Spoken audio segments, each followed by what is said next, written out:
Buenos días. Brevemente agradecer a la Fundación el haber organizado este simposio tan enriquecedor para todos y como el tiempo apremia, también voy directamente a la ponencia. Tengo que advertir que antes de empezar a hablar me surgen cuestiones metodológicas importantes, porque estamos hablando de Islam y Occidente, y estos singulares, Islam y Occidente, ya me incomodan, porque es como un solo Islam, bueno, quizás un solo Islam, pero muchos musulmanes. Entonces, ahí ya, y Occidente lo mismo, ¿no? Un solo Occidente, aquí hay un montón de personas que vienen del Magreb, es decir, del Occidente. Entonces, aquí, por tanto, una serie de incomodidades. Pero está bien, la investigación tiene que partir de estas incomodidades para intentar explicarlas. También me pasa lo mismo con literatura, porque que la definición de literatura, y especialmente por lo que voy a tratar hoy aquí, tiene unos márgenes muy difusos. En cualquier caso, podríamos hablar de creación artística. Y me parece interesante, aunque sea un poco egocentrista, decir que mi aportación aquí es necesaria para aportar una nueva perspectiva. Hemos hablado de planos teóricos, de teología, de pensamiento, de derecho, y también es interesante, pues, introducir una perspectiva como es la creación artística y la perspectiva muy individual, porque encima hoy, dado el tiempo, no podré hablar de toda la creación, sino de unos casos muy concretos. En cualquier caso, estamos hablando de la literatura de la migración, el Mahjar. Claro, esto no es un fenómeno nuevo. Esto se ha hablado, ayer se habló, hoy se ha hablado del movimiento en el Islam, es decir, los musulmanes siempre se han movido y es algo bastante, obviamente es una obligación, ¿no? La peregrinación a la Meca y el movimiento, y este movimiento en busca de la sabiduría, como se hablaba ayer, es algo bastante íntimo o relacionado íntimamente con el Islam. Pero si estamos hablando ya del siglo XX, esto ya no se produce solamente por causas de búsqueda de conocimiento, sino básicamente por cuestiones políticas y económicas. Entonces ahí sí que es un cambio, tenemos que introducir este cambio, que es el por qué hay un movimiento de unas poblaciones. Y ese cambio es importante psicológicamente porque la mayor parte de las veces pues, no es un movimiento hacia una búsqueda, hacia una iluminación, sino es un movimiento que surge de un trauma. Yo estoy en mi casa, no puedo estar en mi casa y tengo que irme, a veces con ganas y a veces sin tantas ganas de moverme. Dentro de esta literatura de la migración, pues encontramos el clásico Jalil Gibran, que escribe en árabe y en inglés desde Estados Unidos, pero y es lo que normalmente nos referimos cuando hablamos de la literatura de la migración, pero luego obviamente tenemos una serie de puntales enormes de la literatura árabe contemporánea, Zakaria Tamer, Hanan al-Shaikh, Huda Barakat. Estos son tres ejemplos solamente de autores árabes que no viven en países árabes y que además llevan muchos años fuera de sus países de origen, pero que en cambio siguen escribiendo en árabe. Otras opciones es Tahar Benjalloun, Salman Rushdie, Amin Maalouf, Yasmina Khadra, otros escritores que también incorporan este movimiento, pero además otras opciones lingüísticas. Y esta es una cuestión muy esencial también en lo que quería transmitirles hoy. No solamente esta dificultad de establecer fronteras muy limitadas para lo que es literatura, sino para esta relación de la literatura con la lengua. Venimos de unas tradiciones, no hablo de la Edad Media porque también ahí las fronteras y las lenguas funcionaban de un modo distinto, sino de las literaturas del XIX, en el que es una literatura nacional con un contexto geográfico muy concreto y una lengua muy concreta, ahora estamos en otra etapa y esas fronteras otra vez se funden, se cambian. El tema es amplísimo, pero hoy traigo unos ejemplos de Reino Unido, de Francia, de Italia y de España. Esta artista es Rafeef Ziada. Es una gran ejemplificación de lo que vengo a decir. Rafeef nació en Canadá, vive en Londres actualmente, pero en cambio, como estábamos diciendo antes de qué es el pasaporte, ella se declara palestina. Entonces su primera identidad no es canadiense, no es inglesa, es palestina. Pero su creación literaria la hace en inglés. Y además no escribe libros, ella hace poemas, pero no escribe libros, ella graba discos. Y estos discos no están publicados por editoriales, sino que se financian gracias al crowdfunding. Es decir, como vemos, aquí nos han volado por los aires bastantes de los mecanismos tradicionales que estaríamos pensando, al menos en la modernidad.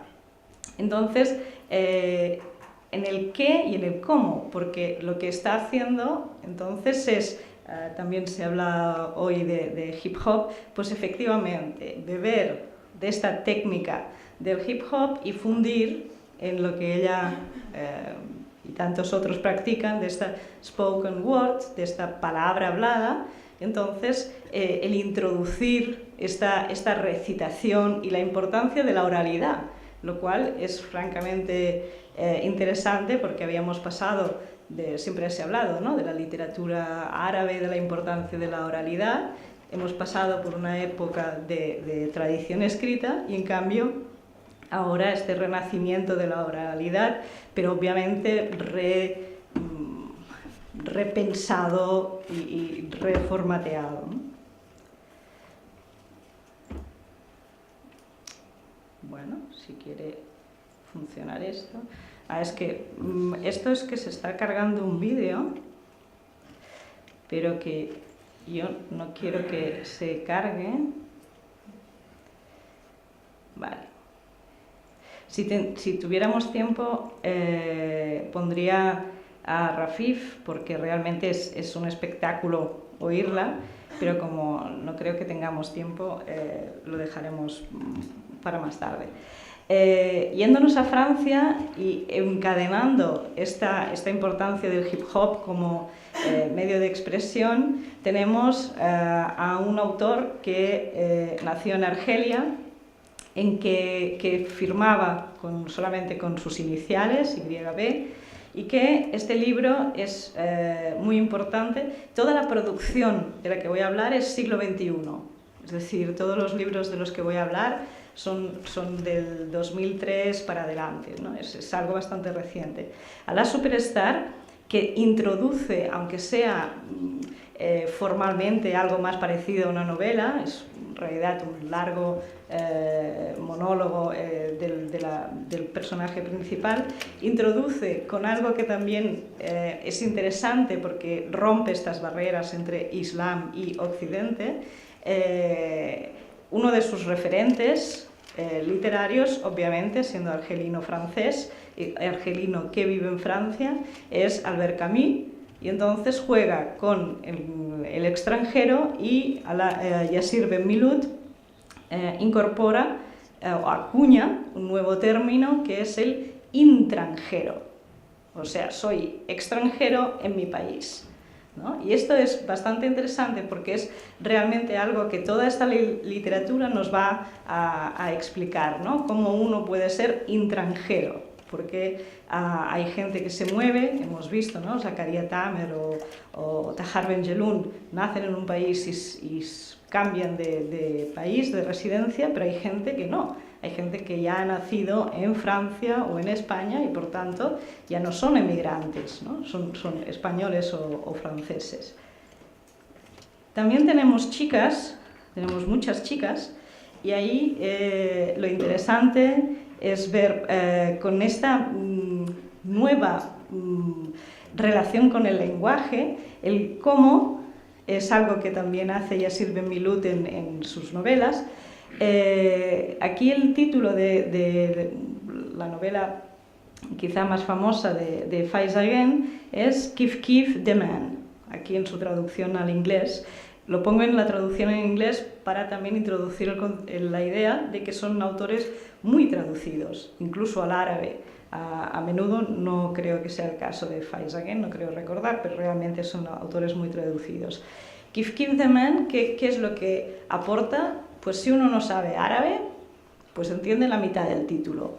Y aunque sepa árabe, quizás también solamente entiende la mitad del título, porque no es solamente el kif kif, o sea, más o menos, ¿no? Da igual, sino el argot de los jóvenes franceses, por los cuales kifé es amar, por tanto es querer, y por lo tanto este título es como ya para hacer una tesis, porque quiere decir lo que quiere decir y lo contrario. O sea, mañana será igual o mañana será mejor. Por tanto, solo con el título. Ahí, por tanto, es interesante ver cómo esta juventud, Faizaguén ha nacido en Francia, cómo esta juventud, si es producto quizás parcial de la colonización, lo que hace es no colonizar, pero sí coger la lengua francesa y apropiársela y mezclarla con el árabe coloquial y por tanto dar un resultado nuevo. En estas obras suele pasar, es decir, hay pocas notas voluntariamente a pie de página y entonces cada uno que entienda lo que entienda. O sea, hay muchas palabras en árabe y si uno no lo entiende, pues entiende parte de la novela. También pasando a Italia, este es el caso de Amar al-Ajous. Amar al-Ajous también nació en Argelia y, dada la guerra civil en Argelia, decidió emigrar a Italia.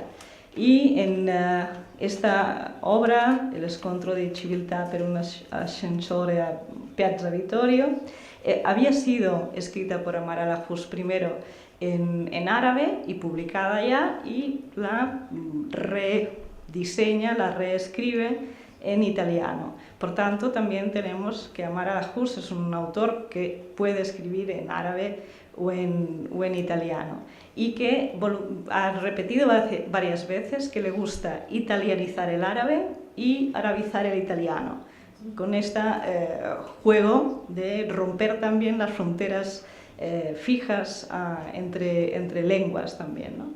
Y luego algo interesante que es la introducción de la ironía.